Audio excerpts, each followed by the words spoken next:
Good morning, and thanks, Sid, for that warm introduction. We are excited to be here today. Today's session, The Future of Work, Are We Ready?, immediately brings two things to the top of my mind.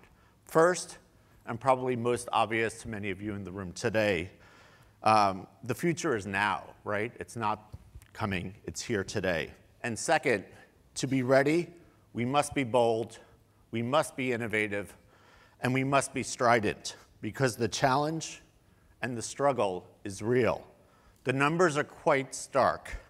After decades and literally billions of dollars of investment, just one-third of working-age Americans 25 and older have a four-year college degree. And that success, that signal that we value as employers is not equally distributed. 79% of African Americans do not have a four-year college degree. 83% of Latinos today, 25 years and older, do not have a four-year degree.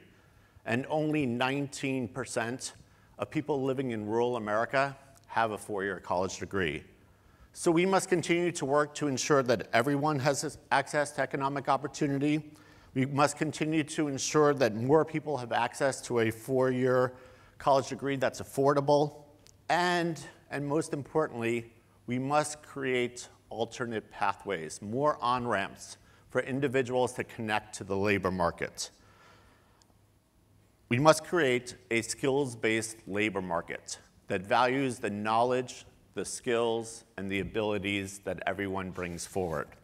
And that's what we're here today to discuss. As Sid mentioned, we think technology can be part of the solution.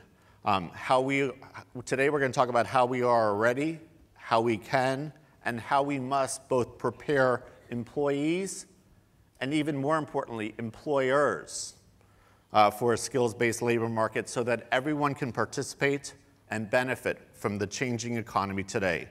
We know for this to work today, we must take a multi-pronged approach across sectors, which is why I'm honored today to be here with Liliana Monge and Reilly, who are both doing great work in this space. We have a short time, and this is obviously a big topic, so let's dive right in. Let's start with you, Liliana. You are a co-founder and CEO of Sabio, an organization dedicated to teaching current software engineering and cybersecurity skills to adults in accelerated learning environments. You're a tech entrepreneur yourself and know firsthand the power of technical training and education. One of your passions that really resonated most with me was the focus that you have to ensure that that opportunity in tech is realized by all, and specifically those populations that are often underrepresented. Can you tell us more about how you approach this work and the success that you've had? Wonderful. Well, thank you so much for having me. It's a pleasure to be here with everyone. So we approached this work back in 2013 when the economy was looking a little bit differently than it is today. We were not at 4% unemployment rate. We were at about 13%. And for the Latino and African American members of the Los Angeles community, we were at around 16 or 17%. And so we really wanted to be intentful. I grew up in Los Angeles. I am the daughter of a Latina immigrant. And so I really wanted to make sure that corporate America, in which I was at, reflected the people in my community. And so we set out to create this very nimble system where within 3 months, people are able to upskill and gain the exact skills that are needed in today's marketplace. And that's constantly changing. I think that's one of the things that we've learned is that we also have to be nimble as an organization. Our program is very rapid. It's within 3 months, people can gain the skills that they need to join amazing companies like Tesla and Microsoft. I'm super excited to know that some of our fellows have graduated and joined these amazing organizations. But we see things that are changing, right? Like, so cybersecurity came up and we're like, oh my gosh, this is now a new capability that the marketplace is demanding. And how many women are in cybersecurity, how many people of color are in cybersecurity, it's not enough, right? So the demographics of the United States are changing very rapidly. We are gonna get to the country by 2050. The United States is gonna be majority minority. And so when you have a changing demographic, you have to make sure that this automation and digital economy that is upon us is being employed by and employing people from all sectors of the economy. So that's really what we focus on. And our thesis proved out people can learn how to code in 3 months and join amazing tech companies. That's great. And I think at Microsoft, we've also come to realize that our workforce needs to reflect the communities in which we are serving and the customers that we have. And so as we think about how we recruit and train and bring on folks, we are thinking about new ways in which we could do that. And that brings me to you, Chris. You're on the employer side as well, leading workforce development and education at Tesla, a company that clearly has a high demand for technically skilled workers. Over the past 2 years, you've worked on several programs to develop the next generation of engineers in Nevada by working across high schools, community colleges, and with adult learners. I'd love to just hear from you, and I'm sure everyone here, about what have you learned from that experience, and what can we bring forward from that? Awesome. Thanks so much, Josh, and hi, everyone. When we think about Tesla's product roadmap, our lineup, all of our products and everything we build is in alignment with our mission to accelerate the world's transition to sustainable energy. And honestly, that mission is what inspires our teams. It's why we work at Tesla. And so when we think about workforce development, we're thinking about it through the lens of our mission. And we want to build programs the same way we build products, from a first principles standpoint, really looking at the fundamentals of what we need. And whether it's our factories in California, in Nevada, in New York, soon to be Shanghai, our sales and service centers around the world, we want to build hyper-local programs that really address those needs. And we've grown really fast from a small startup in California to 40,000 team members all around the world. And so we've got some active programs going across all of our major areas, but I thought it might be helpful to share a little bit about what we're doing in Nevada, where I live. And just for background, Nevada as a state has had a really rich history in tourism, in gaming, in mining, but was also hit harder than any state in the country in the last recession. And so there became a significant focus to really diversify the economy in amazing areas like data center technology and advanced manufacturing. And so in 2014, when Tesla announced that we were going to build our Gigafactory, which is our battery and electric motor manufacturing facility in Nevada, we're actually one of 150 companies that are moving to northern Nevada. And what this is doing is creating a growth spurt where STEM jobs are accelerating at about 40% higher than non-STEM rates. And the largest gap is this, what the industry calls middle skills work. And so when we're looking at the Gigafactory and we're saying, okay, we need to go from a few hundred people to 7,000 where we are today, and unemployment's at 4%, we're going to have to think about this differently. And so we really focused in 3 areas. The first was retraining. We had an incredible partnership with the Governor's Office of Economic Development, where they built a program called the Workforce Innovations for a New Nevada. And this allowed Nevadans to take scholarships in these new focus industries. And so we brought teachers and schools on site and started curating a curriculum that would be relevant for our team members. And so we have over 200 team members actively taking classes. And these are the employees that are the most engaged. They're getting promoted faster. They're getting higher reviews. They're staying at Tesla longer. And it's just been a great partnership. And then the second area is really focusing on building new pipelines. And so what we wanted to do was create a direct apprenticeship pipeline that would be high school graduates could start a career at Tesla while continuing their education in that same advanced manufacturing, automation, and robotics coursework. And we started that, and it's called the Manufacturing Development Program. And we had to add some additional services. So we have reserved housing that the students pay for, but it's affordable based on their wage, and we work that out with the housing complex. And then we have 7-day-a-week free shuttle service because most students don't have a car, and we didn't want transportation to be an issue. And we wanted to create something where any student that was passionate and was pursuing the skill sets could start a career at Tesla. And we piloted it in 2017 with about 13 students. We got a response from our production leadership that said, how fast can you grow this? And so we brought on 54 students in 2018 and committed this year to bring on 50 to 60 students from across the state every year as part of this program. And we want to expand it into California and New York in the next year. And it opens up this pipeline where we're not worried about the unemployment percent, but we're worried about this amazing opportunity to engage 30,000 seniors that graduate from Nevada high schools every year. And so it really changes that conversation. And then just the last piece is thinking long-term about workforce. So as part of the agreement with the state to build Gigafactory in Nevada, Tesla committed $37.5 million to K-12 education. And this created a really unique opportunity for Tesla and the Department of Education to work super closely together on how do we help build the next generation of engineers in our state. And so we've got work streams like how do we help build robotics programs at every school in the state? What could that do for all of our workforce? Microsoft has a rich history in Nevada with 20 plus years. And what if we could accelerate sustainability curriculum where students are doing really valuable hands-on work? And it's opening up all these unique conversations and pipelines. But I'd say those are the three main areas for us.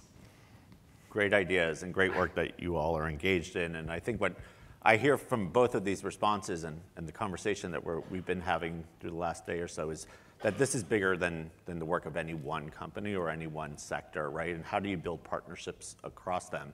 But another topic that I'd love to get your perspectives on is this idea that technology is continuing to accelerate, right? As does the pace of change. So as you look to future-proof, if you will, and you look towards the future, what are you and your organizations doing to future-proof your work for the next wave of technology, the next economic change that's coming forward?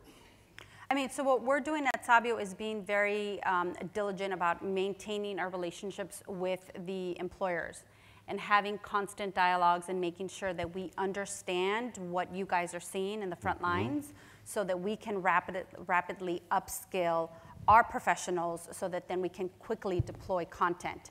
And so we use technology for that, right? We have a lot of calls, a lot of video Zoom sessions.